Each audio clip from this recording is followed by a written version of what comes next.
Mungkin ini terdengar lucu, tapi sadar nggak sadar banyak dari kita yang bercita-cita itu untuk patah hati gitu. Karena dari awal sama sekali nggak punya visi misi yang bagus dalam berhubungan. Jadi bisa berakhir dengan perasaan yang sebenarnya di dalam, bukan di badan. Tapi kok menjalar kemana-mana ya? Selamat datang di World Podcast. Ini adalah episode ke-23 dari bulan Agustus. Sekarang tanggal 15 jam setengah 3 pagi. Di episode kali ini aku pengen ngebahas tentang cita-cita yang sebenarnya nggak diinginkan, tapi akhirnya datang juga dengan sendirinya. Patah hati. Waktu aku jatuh cinta kepada seorang perempuan bernama Alita, iya, Alita gitu kan. 10 tahun lalu misalnya. Aku sama sekali nggak mengharapkan bahwa di ujung pertemuan nanti ada yang namanya perpisahan. Dan itu ngebuat aku ngerasain patah hati untuk yang pertama kalinya dalam hidup. Sendirian. Karena apa? Ya karena cuman aku yang jatuh cinta gitu, dia enggak. Wah, kalau bahas Alita itu berarti harus balik ke masa 10 tahun yang lalu kan. Udah lama banget, gila, udah 10 tahun gitu kan, dari 2010 sampai sekarang 2020 and still. Jadi gini, aku ketemu Alita itu sebagai siswa baru di boarding school gitu atau sekolah berasrama. Posisiku kan masuk pas kelas 1 SMA. Sedangkan si Alita ini udah masuk sejak kelas 1 SMP. Karena perbedaan itu, jadi kelas kami dipisah. Dia di kelas unggulan, sedangkan aku di kelas siswa baru. Alasannya sih karena ilmu yang didapetin udah beda. Jadi kalau disatuin takut siswa baru nggak bisa ngikutin. Cukup masuk akal sih kan. Apalagi buat siswa macam aku yang SMP-nya cuma belajar pelajaran umum gitu. Sama sekali nggak belajar tentang pelajaran agama. Jelas nggak akan bisa ngikutin mereka yang sedikit banyak udah belajar tentang kitab tertentu kan. Tapi karena perbedaan yang mencolok itu, kami para siswa baru malah makin penasaran dengan apa yang dilakukan oleh kelas unggulan waktu jam pelajaran. Kok kayaknya mereka keren banget gitu kan. Fasilitas di kelas mereka tuh lebih lengkap dari kami. Terus jam istirahat mereka juga lebih banyak. Karena kami siswa baru kan harus ngejar ketertinggalan dari mereka gitu. Otomatis jam pelajaran juga bertambah. Udah gitu pas pulang sekolah nih, mereka masih lanjut sampai sore. Kalau yang jam istirahat kan mereka dapat lebih banyak. Tapi pas pulang sekolah kami yang duluan pulang gitu. Mereka masih tetap di sekolah, dibagi jadi beberapa kelompok belajar buat olimpiade siswa antar sekolah mulai dari tingkat kabupaten, provinsi sampai nasional. Bayangkan gimana irinya kita para siswa baru waktu itu kan. Lihat siswa-siswa yang udah lama mereka belajar sampai kayak wah ini dia bakal ikut olimpiade ini, dia bakal ikut olimpiade itu gitu. Waduh, gila tuh irinya waktu itu. Hal-hal yang kontras kayak gitu bikin kami para siswa baru makin dan makin sering nge-stalk gitu ke kelas mereka secara diam-diam. Nah, di masa-masa pengintaian inilah aku secara nggak sengaja ketemu sama Alita ya, walaupun nggak ada sih yang namanya nggak disengaja kan, pasti kayak ini tuh takdir. Waktu itu pulang sekolah, selesai dari kegiatan piket gitu, aku ke bagian tugas buang sampah. Disitulah aku ngelihat dia kejar-kejaran sama beberapa temennya di dalam kelas. Terus mereka ini lari sampai keluar kelas. Alita teriak karena ketangkep sama temennya dari belakang. Aku yang dengar suara dia waktu itu apa ya namanya, kayak langsung suka gitu loh. Soalnya suara dia tuh husky banget, kayak yang tahu husky gitu kan, kayak apa sih, kayak Raisa gitu mungkin ya. Iya, mirip-mirip kayak gitu deh, pokoknya kayak ngebes gitu loh. Dan jarang banget selama hidup nemu cewek yang suaranya berwibawa dan menarik macam dia gitu. Kayak itu tuh pertama kali gitu kan, selama mungkin dari transisi anak-anak ke dewasa remaja gitu, aku ngerasain perasaan kayak gitu ke perempuan. Sebelumnya mah kayak aku nganggap mereka tuh sama aja kayak cowok, kayak oh dia temen aku gitu. Oh, dia ya udah sama aja kayak teman-teman yang lain, tapi baru ke si Alita ini karena ngedenger suara dia itu tadi kayak aku langsung, wah, ini dia pasti jodohku nih gitu. Waktu itu aku mikirnya gitu sih. Kayak cringe. Sejak kejadian itu aku jadi kepo sama si cewek ini, si Alita ini. Ku cari-carilah informasi dari sana sini, terus nemu namanya adalah Alita Al Askia. Atau semacam itulah. Bingung gimana cara nyebutnya dengan baik dan benar, soalnya kayak susah banget dan aku bukan lupa sih, tapi spellingnya itu nggak ngerti. Taunya cuma nama dia Alita gitu aja kan. Aku terus nyari dan mendalami informasi tentang Alita ini. Terus aku kenal dengan salah satu senior namanya Bang Yusril. Orang inilah yang jadi penjembatan antara aku dan Alita, yang bilang kalau mau deketin Alita itu harus beli makanan setas ransel, tas yang tas punggung tuh loh, yang gede itu. Harus beli makanan segitu kata Bang Yusril, dan aku yain aja dong. Supaya dikasihkan ke Alita. Jadi ceritanya waktu itu kayak Bang Yusril bilang, kamu tuh kalau mau deketin dia setidaknya modal dong. Cowok-cowok yang lain yang ngedeketin dia aja kayak modalnya banyak, masa kamu nggak modal? Dan aku dengan naifnya aku iyain aja gitu. Tapi ternyata pas aku kasihkan ke Bang Yusril itu kan dia penjembatan gitu, jadi aku kasihkan makanan itu ke Bang Yusril, terus dikasihkan ke Alita, dan ternyata responnya Alita itu biasa aja gitu, dan malah ngebagi-bagiin makanan itu ke teman-temannya pas mereka lagi latihan marching band sore-sore pulang sekolah. Jadi mereka nggak terus-terusan kayak latihan kayak belajar buat olimpiade siswa nasional, tapi juga ketika Sabtu dan Minggu mereka itu latihan buat marching band gitu. Keren kan? Sibuk banget kan Alita ini. Tapi perjuanganku nggak berhenti demi dapetin Alita, si cewek bersuara husky, cialah. Kutulislah surat cinta seindah mungkin. Beberapa dari kalian mungkin ada yang tahu lagunya Kangen Band, yang judulnya itu Pujaan Hati itu loh, yang itu kan. Nah, kuambillah beberapa potong lirik lagu itu, terus kucampur dengan berbagai gombalan maut ala remaja kelas 1 SMA yang taunya mungkin kayak, bapak kamu nggak ding, waktu itu aku nggak pakai gombalan kayak gitu. Belum tercipta gombalan bapak kamu tukang tambal ban, ya belum ada. Terus surat itu aku titip lagi ke Bang Yusril buat nerusin surat itu ke Alita. Kali ini Alita tuh ngasih feedback.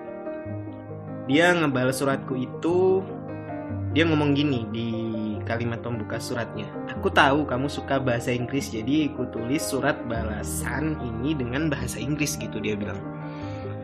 Ya terus aku bacalah sampai akhirnya surat itu kan. Ternyata isinya kurang lebih tuh dia nolak secara halus gitu kan. Sampai sini pas dia ngomong kalau dia nolak itu adalah momen dimana pertama kali aku ngerasain yang namanya patah hati. Kayak, wah ternyata sakit juga ya, maksudnya itu tuh pertama kalinya aku suka sama perempuan, dan itu tuh pertama kalinya juga aku bener-bener kayak ngerasain di dalam dada tuh kayak nyut kayak gak enak banget gitu loh.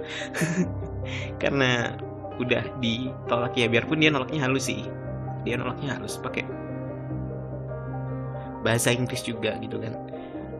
Yang bikin aku bangkit lagi adalah karena si Alita ini dalam tanda kutip masih mau temenan sama aku, dan di surat balasan itu dia juga bilang bahwa lebih baik kami bersahabat aja daripada pacaran gitu, karena kata dia kalau orang sahabatan itu kan nggak ada akhirnya, kalau pacaran itu bisa ada akhirnya. Logik sih, masuk akal. Makanya aku waktu itu kayak, oh iya sih masuk akal, ya udahlah gitu kan.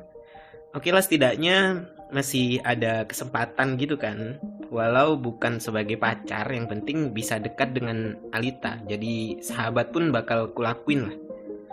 Walau itu artinya kita udah terjebak di fase friendzone. Iya kan? Lanjut, beberapa bulan kemudian ada acara pramuka di Medan, tingkat provinsi gitu. Acara berlangsung selama 3 hari, dari Jumat sampai Minggu. Di sini tingkat kebucinanku naik lagi pas lihat temen tuh beli oleh-oleh buat pacarnya. Jadi waktu itu aku ikut pramuka gitu, dan temen kayak beli oleh-oleh buat pacarnya, karena waktu berangkat tuh pacarnya ngasih permen 2 bungkus. Oh iya, itu ada sedikit cerita di situ. Pas temanku ini bawa permen 2 bungkus, aku tanya, kok dikasihnya 2 bungkus banget, padahal kita lo cuman 3 hari gitu di sana. Terus temanku ini mungkin dia kasihan gitu, ngerasa kasihan sama aku, dia ngasih ini satunya dari Alita. Aku waktu itu seneng banget gitu kan, kayak gila beneran dia ngasih ini. Iya beneran. Pas pulang baru kutanya sama pacarnya temanku ini, ternyata itu dua-duanya dari pacarnya aku, gagal seneng. aduh. Ya tadi balik lagi, pas temanku nih beli oleh-oleh buat pacarnya itu, masa aku nggak beliin Alita apa-apa gitu kan, ya ngerasa kayak nggak mau kalah gitu lah. Aku belilah sebuah jam tangan warna pink seharga Rp75.000 buat Alita. Padahal uang di kantong tuh sisa 100.000, tapi nggak masalah, soalnya ini tuh buat Alita gitu. Aku mikirnya waktu itu gitu. Habis beli jam itu, terus aku beli 2 bungkus kacang atum. Tahu kalian kacang atum kan, yang luarnya kayak apa sih? Tepung itu loh, yang dalamnya kacang. Karena kacang kan bisa menggantikan nasi, pikirku. Pas pulang baru kerasa lapar banget. Emang kalau udah bucin ya, logika tuh bakalan kalah gitu dengan perasaan. Terus nyampe di sekolah jam 8 pagi hari Senin. Waktu itu grup pramuka dikasih izin buat nggak masuk sekolah sampai hari Selasa, sampai besoknya. Tapi rasa nggak sabar ketemu Alita tuh udah menggebu gitu. Jadi ya udah, aku tunggu aja dia di kantin sampai jam istirahat kan, sekitar jam 10 pagi. Lonceng tanda istirahat berbunyi 3 kali. Alita dan beberapa temen lain itu keluar dari kelas menuju ke arah kantin. Terus aku kasihkan lah jam itu ke si Alita ini. Habis bilang makasih, dia balik lagi ke kelas bareng teman-temannya. Dan ya udah, habis itu aku balik ke asrama kayak ya udah, nggak ada keperluan lagi ngapain gitu kan. Orang aku juga keperluannya cuma ngasih jam itu ke dia. Udah habis aku kasih, ya udah aku balik ke asrama lagi. Ketika masa rehat selesai hari Selasa, aku kembali sekolah, dan betapa senengnya aku waktu itu jam yang ku kasih dipakai sama Alita. Wah, kayak gimana ya, pokoknya nggak nyangka banget gitu loh kalau jam tangan itu bakalan dipakai sama dia. Bahkan sampai dipakai ke sekolah, yang aku kiranya kayak mungkin bakalan disimpan aja sama dia, soalnya itu kan jam warna pink gitu, dalam tanda kutip pink, kayak kelihatan banget gitu.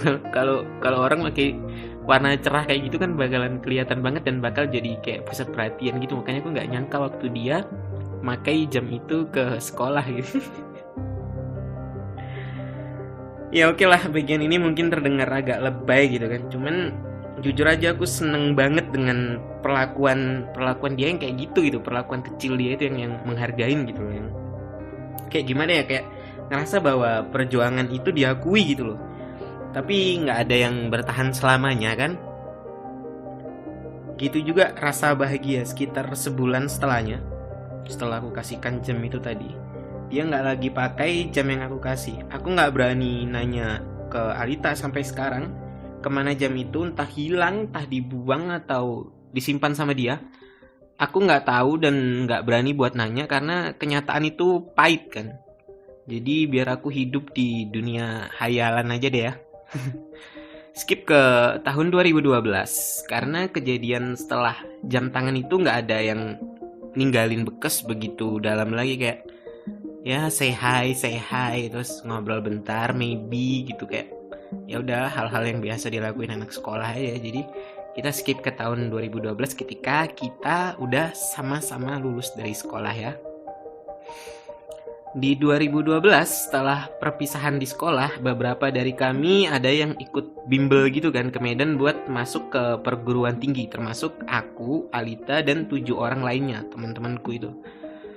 Nah, waktu akhirnya dia keterima di Palembang, ada kalimat darinya yang masih kuinget sampai sekarang. Dia bilang gini, aku mau nungguin kamu lulus ujian dulu, baru aku berangkat ke Palembang. Kayak, wah, digitukan aja aku seneng banget lihat perjuangannya buat ngedukung aku waktu itu gitu kan. Bener aja pas aku lulus setelah bolak-balik ujian dari SNMPTN sampai ujian mandiri, Alita tuh tetap nungguin dong. Padahal posisi dia udah keterima dari SNMPTN.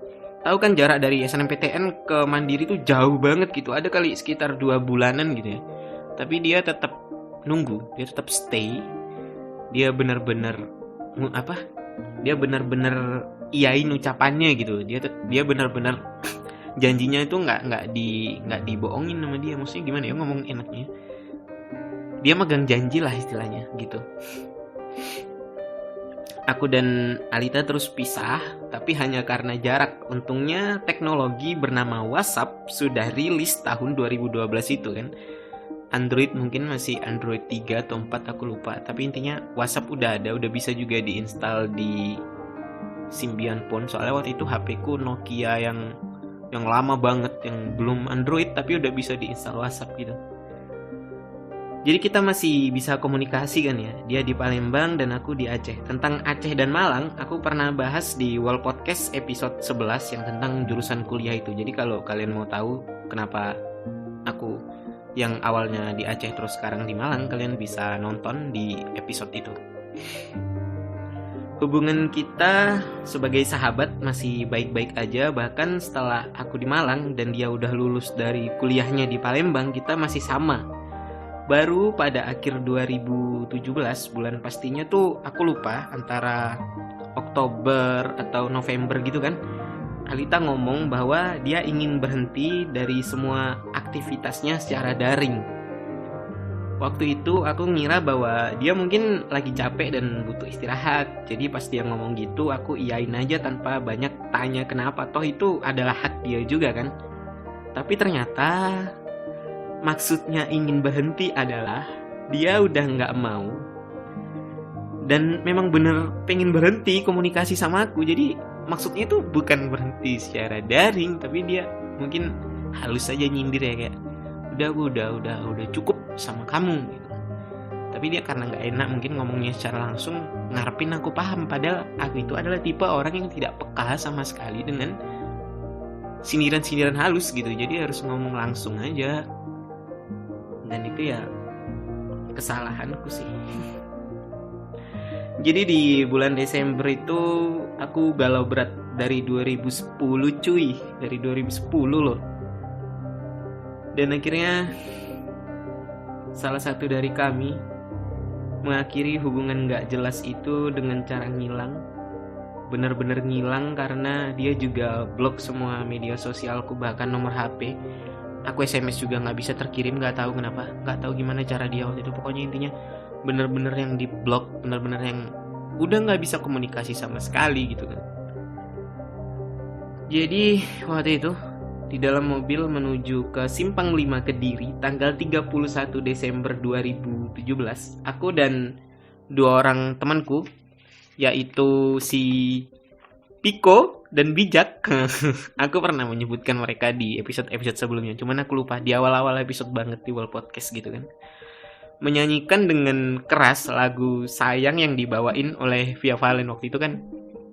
Kayak lagu itu tuh booming banget dan kita kayak kebawa suasana banget gitu, karena si Piko ini juga baru diputusin dari mantannya. Dan si Bijak ini juga baru dimarahin gitu kalau nggak salah, karena pacarnya yang sekarang udah jadi mantan tuh posesif banget gitu. Kayak kemana-mana harus ngabarin, dan waktu itu ya namanya juga sama temen gitu kan, jadi dia mungkin kayak nggak sengaja lah nggak ngabarin si pacar yang udah jadi mantan ini, tapi dimarahin juga gitu. Akhirnya kita sama-sama galau, dan lagu yang kita suka tuh sama-sama lagunya Via Valen yang Sayang ini gitu. Sekarang udah Agustus 2020, dan kalau ingat hari itu, hari dimana Alita ngilang gitu aja rasanya masih sakit cuy. Masih kayak kenapa gitu. Harusnya ngomong aja, kasih tahu semua. Kan harusnya kamu tahu kalau aku tuh nggak peka gitu dari awal. Kamu tahu kalau aku tuh nggak pekaan gitu. Terus kenapa kamu ngomongnya nyindir halus gitu ya? Aku nggak ngerti dan nggak siap sama sekali, nggak mempersiapkan apapun gitu kan.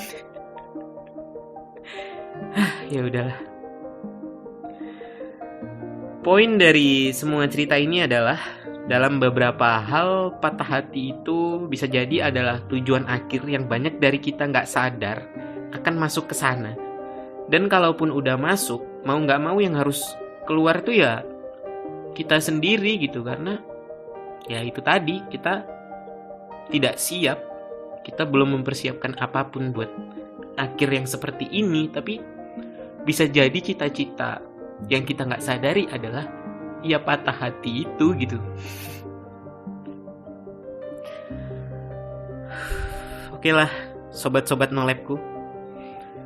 Udah berapa kali tadi aku kayak mengembuskan napas panjang banget karena ya kayak mengungkit cerita lama itu berarti kayak nginget kenangan lagi gitu. Nggak enak banget, tapi ya tetap ketawa aja, tetap bahagia. Karena buat kalian aku harus tetap semangat gitu kan. Siap. Itu aja buat episode kali ini. Makasih udah dengerin, makasih udah mau subscribe juga. Kalau belum tolong subscribe dong, ya kan? Biar apa? Ya biar subscriberku tambah banyak. Itu aja sih. Selamat malam, selamat istirahat, dan selamat tinggal Afika.